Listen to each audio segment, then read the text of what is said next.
انا عايز اسالك سؤال، ايه البتاع اللي انت اديتهاني دي؟ بص هفهمك حاجه، البتاعه دي اسمها سنوز.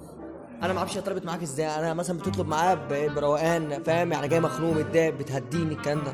انا مش عارف هي طلبت معاك كده ازاي يعني. انا لقيتك مرمي على الارض ونايم على الارض وبتطلع في الروح وبتقول لي انت اديتني يا شحيبه.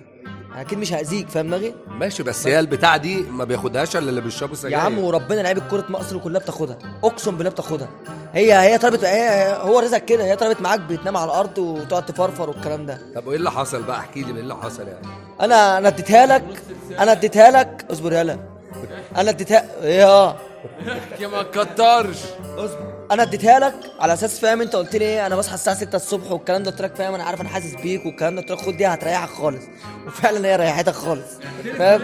لقيتك بالمستشفى، والله ما هموته خالص. هموت اخويا، هموت اخويا يعني.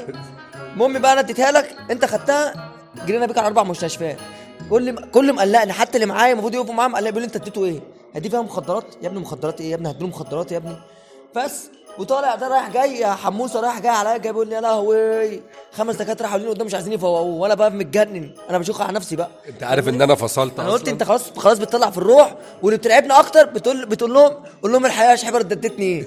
يعني اكيد مش ما اديتكش سلاح انا. لا تعرف بقى ان انت كده بتتهم نفسك وهتتحبس.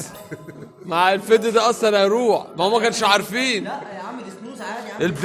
البي المعلم قال لي خبي الحاجه معاك، يعني كان عاوز يلبسني انا، يعني لما يجوا يفتشوا هيلبسني انا.